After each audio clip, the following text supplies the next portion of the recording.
I am Ferdinand Marcos, and I am the President of the Republic of the Philippines. I stand today on behalf of 110 million Filipinos. Oh, yan inauguration of the Kalunasan Small Reservoir Irrigation Project. Agay, kala nyo walang proyekto ang Pangulo, ha? Diyan po sa Bohol, ha? Oh, di ba? Oh, for sure. I-inspectionin niya na naman yan, yung mga ginagamit na material. Baka mamaya substandard, delikado kayo. Sa atin naman mga local governments, dapat po pag mayroong proyekto ang Pangulo, inspeksyonin nyo naman. Di ba? Na kung yan po ay matibay, para nang sa ganun, kung mayroong diferensya naman ang isang proyekto, maagapan, isumbong nyo kaagad sa Pangulo. At parusahan ang dapat parusahan. Huwag naman kung kailan po na sisitahin kayo ng Pangulo saka kayo gumalaw, wag ganun. Kasi ang mga nasasakupan nyo din ang kumbaga nadadamay, 'di ba? O ayan guys, tingnan niyo naman. Nako! Kala niyo walang proyekto ang Pangulo, ayan ang alam niyo. You see, puro music ito mga kababayan, kaya nagsasalita ako. Shout out sa mga taga Bohol. Ang ganda naman yung dam niyo, irrigation project, no? Kalunusan Small Irrigation Project ng NEA. Ayan, si Secretary Guillen Basama. Siyang secretary dyan. Kasi ang tubig, importante yan mga kababayan sa magsasaka. Ayan wow, galing. Ganda.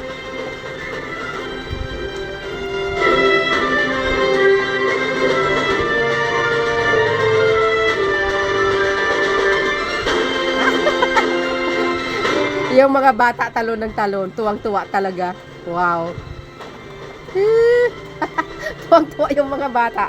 Siyempre yung mga tao dyan, tuwang-tuwa. Tingnan yung mga ngiti nila hanggang nakangiti sila lahat. Dahil siyempre, kahit sino naman, tingnan nyo naman yung bagong proyekto ng NAIA, yung irrigation yan, project na yan. Ang laking tulong sa kanila yan, guys, kailangan nila yan, lalo na pag summertime, walang makuha ng tubig. At least, dumadaloy lagi. Tuloy-tuloy ang progreso ng Bohol. Tuloy-tuloy ang pagtatanim. Hindi natitingga, di ba? Uli, shout out sa mga magsasaka. Ayan ganda. Sarap mag-swimming. Malalim yan mga kababayan, in fairness. Ayan, tungayan po natin. Salamat po sa inyong panonood. Shout out sa mga kababayan natin, sa mga taga Bohol, sa mga Marcos Loyalist supporters Filipinos. Shout out, guys. Sino ba namang hindi mahalin ng Pangulo na ito, talagang masipag. Lahat makikinabang, di ba? Ating matutunghayan ang unveiling ng project marker ng Kalunasan Small Reservoir Irrigation Project na pangungunahan ng ating mahal na Pangulo.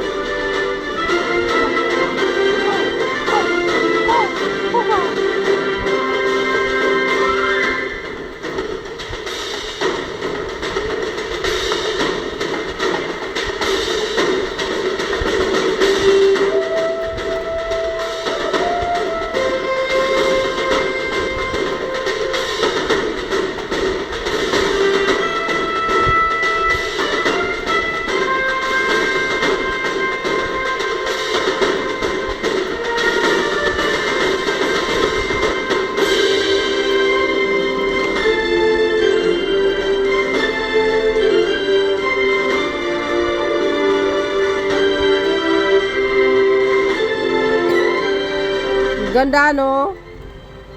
Grabe yung tanawin, maliwalas. Fresh na fresh ang air. Ganda. Magandang tanawin ng Bohol, guys, mga Seven Hills nandyan, mga tawag dito, mga bundok na maliliit. Chocolate Hills pala, yun ang ibig kong sabihin. Ganda. Wow. Baka naman i-credit nyo kay Kanor yan, you see mga beswa, tingnan nyo mga simento, konkreto. Siguro naman hindi substandard yan, dahil ini-inspect talaga ng Pangulo yan, lalo na Secretary Guillen ng NEA. Ang tubig, At the count of 3, Mr. President. 1, 2, 3. Peso project is a significant national government initiative designed to enhance agricultural Ganda. productivity by providing reliable irrigation and drainage infrastructure in Calapi, Bohol. The Yes. project is a testament to the administration's commitment to achieve food security. Maraming salamat, mahal na Pangulo. Ganda. Yo, ganda.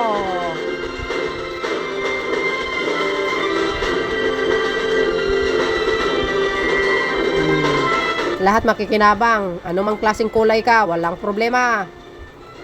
As long as Pilipino ka, makinabang ka dyan. Pati DDS, makikinabang. Pati dilaw, pink, no problema. Muli, mga kababayan, ang Pangulo ng Republika ng Pilipinas, His Excellency Ferdinand R. Marcos Jr. Oh, ano sabi? Kalunos, ano yun? Kalunosan Rice Dam. Galing. Oh, yan, oh, Kalunosan Rice Dam. His Excellency Ferdinand R. Marcos Jr., President of the Republic of the Philippines. Esteemed guests, ladies and gentlemen, maayong adlaw kanatong tanan. On behalf of the people of Kalunasan and the entire province of Bohol, it is with great honor and deep joy that I warmly welcome our beloved President to this momentous occasion, the inauguration of the Kalunasan Small Reservoir Irrigation Project. Mr. President, your presence here today is a clear testament to your administration's unwavering commitment to uplifting the lives of our farmers, strengthening food security, and ensuring that no community is left behind in our shared journey towards progress. This project is not merely an irrigation facility. It is a lifeline, will nourish our fields, sustain our crops, and secure the livelihood of countless farming families. It stands as a symbol of hope, resilience, and true partnership between government and the people. We, the Boholanos, are deeply grateful for your leadership and vision, which continue to bring meaningful development to our countryside. Rest assured, Mr. President, that we stand united with you in your pursuit of Bagong Pilipinas, where progress is felt in every barangay, every farm, and every household. Once again, welcome, Mr. President, and thank you for gracing us with your presence today. Daghang salamat o padayon ta sa atong panagiusa alang sa kalambuan. Abante Bohol. Maraming salamat, Governor Aumentado. At ngayon naman, inaaniyahan po natin si NIA Administrator Guillen upang magbigay ng mensahe. Salamat po. Morning. His Excellency President Ferdinand R. Marcos Jr., sir, ang ating mga bagong bayaning magsasaka, fellow public servants, maayong buntag sa inyong tanan. Tama ba yan, Go? Naimbag kami katayo amin na po. Gusto natin magpasalamat sa ating Pangulo sa kanyang walang sawang suporta dito sa atin sa agrikultura, sa irigasyon, lalong-lalo na po sa ating mga bagong bayaning magsasaka. Ang kanyang pagdalo dito ngayon ay nagpapakita lamang po ang kanyang totoong malasakit sa inyo. Ang totoo, lagi kong sinasabi sa ating mga farmers, kayo po ang panganay sa prioridad ng ating Pangulo. Ito pong food security. Palakpakan natin ang ating Pangulo.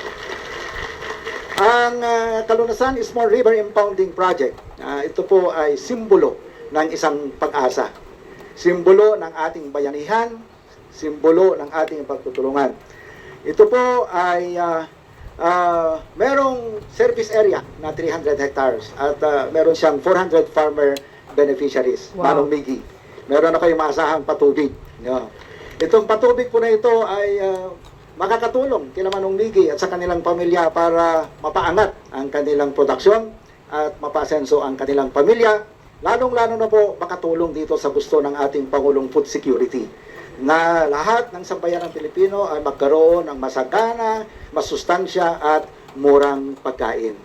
Katulong po natin, nandito rin ang ating Secretary sa Kiko Laurel. Sir, ang aming pagtutulungan, Secretary at ng NIA, ay linggo-linggo po kami nagpupulong yan para po sa kabutihan ng ating magsasaka at para po masundan natin ang programa na gusto ng ating Pangulo. Actually, itong dam na ito ay hindi lamang po ito para sa irigasyon. Ito po ay talagang napakahusay na flood control ito. Biruin nyo, 500,000 cubic meter ang laman nito. Wow. Na imbis na nandun na sa dagat ay nandito. Pwede, Mayor, na gawin ninyo itong tourism destination. Yes. Pwede rin po may aquaculture dito. Sana maglagay ka ng coffee shop dito, Mayor. Ang ganda pa ng view yan sa dagat. Ganda Tara. nga eh. So, isang economic opportunity rin po ito ng Kalape. Makakatulong hindi lang sa bayan na ito, kundi sa buong probinsya. So, muli, maraming salamat po sa ating Pangulo sa kanyang sincero, sa kanyang pag-inspire, patuloy na pag-inspire sa atin na magsilbi ng tapat sa ating bayan. Sama-sama po tayong mangarap, sama-sama po tayong magbayanihan tungo sa isang masagana at progresibong bagong Pilipinas na yon ang gusto ng ating Pangulo at natin po lahat. Maraming salamat po. Maraming salamat, Administrator Guillen. At ngayon, upang ipaabot sa atin ang kanyang mensahe, ang Pangulo ng Republika ng Pilipinas, President Ferdinand R. Marcos Jr. Wow, siya na talaga nag-introduce. Maraming salamat. Thank you very much. Magsiupo po tayo. Nakakatuwa na makapunta dito sa mga natapos na proyekto para sa irigasyon. At alam naman po natin na basta't ang pinag-uusapan ay ang agrikultura, lalo na ang palay at bigas, ay ang pinakamahalaga ang patubig. Kaya ito po ang aming binibigyan talaga ng pansin para maparami natin ang irrigated lands dito sa buong Pilipinas. Dahil kung maalala ninyo, last year, nahirapan tayo dahil sa presyo ng bigas at dahil sa maraming nang pangyayari dahil sa climate change, dahil sa international market, lahat, maraming dahilan. Kaya yun ang inuna namin. Tiniyak namin na wala na, binawasan na namin, halos wala na yung mga smuggler, nahuhuli na lahat. At yung distribution at saka yung subsidy na binibigay ng pamahalaan ay tinuloy na natin. Kaya meron na tayong 170 something kadiwa. Pagkatapos ito, pupunta nga kami at titignan namin, na-inspectionin namin yung isa pang 20 pesos per kilo na rice na release din sa kadiwa. At yun po ang inuna namin. Ngunit kasabay nun, na hindi masyadong napapag-usapan ang pag-increase, pagparami, pagpalago ng produksyon natin. And that is very important dahil para hindi na tayo mag-import, ay kailangan ang gawin natin ay makapag-produce tayo ng bigas na sapat para hindi na tayo umaasa sa ibang lugar. At ito ay naging maliwanag noong pagdaan ng pandemya na hindi tayo, walang barkong dumadaan, walang barkong nagde-deliver ng bigas, ay doon nataranta lahat, hindi lang naman ng Pilipinas, kundi lahat ng buong mundo dahil nga nagbago lahat. Kaya natutunan na natin na dapat meron tayong sariling supply. Kaya patuloy ang aming mga proyekto para sa irrigation. At dahil sa kabila naman nito ay meron tayong mechanization program. Ibig sabihin yung pagbigay ng mga makinarya, mga tractor, mga backhoe, mga dryer, mga milling machine na maliliit. Tapos pati na yung sa tinatawag nating solar powered irrigation. Ito po yung bagong teknolohiya na solar powered na po. Hindi na kailangan ng krudo. Basta't may araw, may kuryente, pwedeng paandarin yung bomba, meron na tayong irrigation. Lahat yan ay kasama lahat yan dito sa ating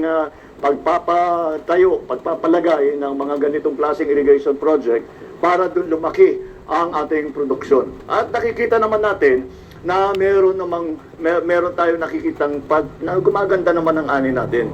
Noong 2024, last year, kahit na nagtuyot ng 9 na buwan, bago nagbagyo, ng 6 na bagyo within 24 days, dumaan dito sa Pilipinas, kahit na nangyari yun, record pa rin na pinakamalakapaling harvest.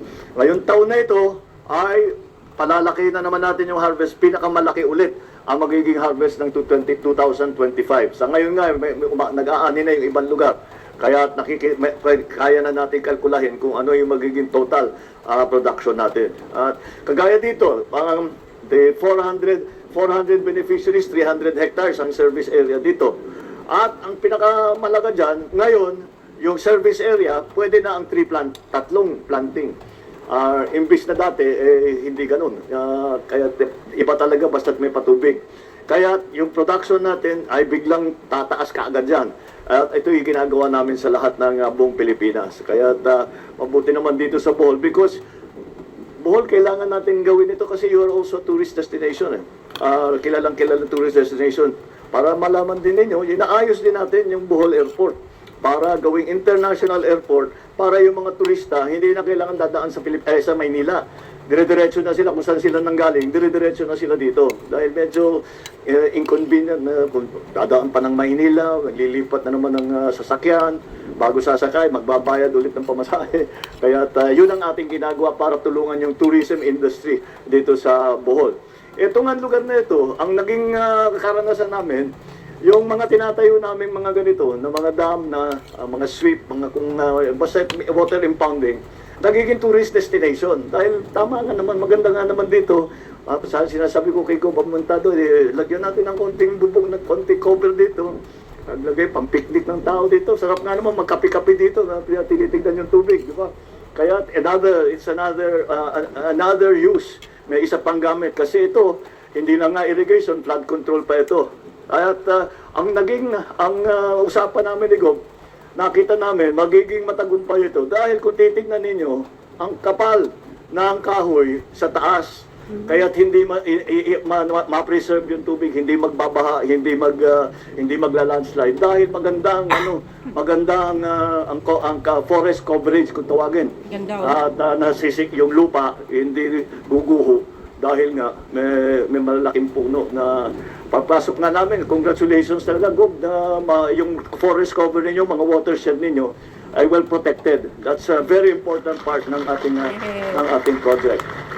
Kaya para sa ating mga magsasaka ay gagawin namin ang lahat para tulungan kayo na yung production ninyo ay maging mas mataas at ang kita ninyo ay magiging mas mataas. Kaya we are continuing at patuloy natin ginagawa ito para pagandahin ang agrikultura natin, para pagandahin natin ang hanapbuhay ng ating mga magsasaka para sa inyong sarili, para sa inyong pamilya, para sa inyong probinsya, para sa Pilipinas. At ito'y nakakatulong sa ekonomiya natin. Kaya nagpapasalamat kami lagi. Tama yung sinabi ni Administrator Eddie na sinasabi niya kayo mga bagong bayani. Talaga naman, dahil kailangan maunawaan. Kung minsan sa mga lungsod, yung mga bayan, hindi nila naaalala na kung wala ang magsasaka, wala tayong kinakain. Kayo ang nagpabubuhay sa buong Pilipinas.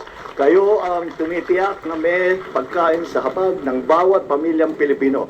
Kaya't nandito ang pamahalaan upang tulungan kayo para mapaganda pa natin ang food supply dito sa Pilipinas, mapaganda pa natin ang hanapbuhay ng ating mga farmers, ng ating mga magsasaka, at maging maayos ang patakbo ng sektor ng agrikultura. Maraming salamat at sa ating mga farmer beneficiaries, pagpatuloy nyo, alagaan nyo po ito, alagaan ninyo yung watershed. At nakakatiyak ako na makakakita kayo ng ani na napakaganda dahil meron na tayong patubig at may suporta na tayo galing sa Department of Agriculture. Maraming salamat sa inyong lahat.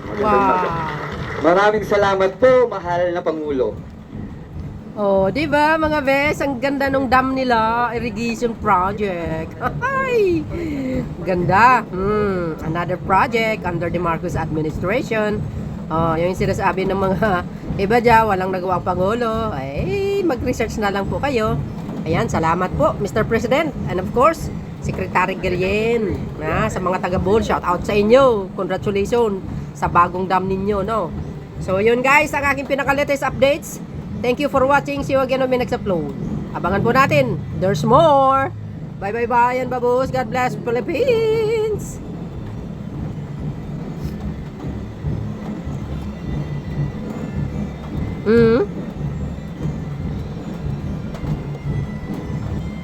Ganda.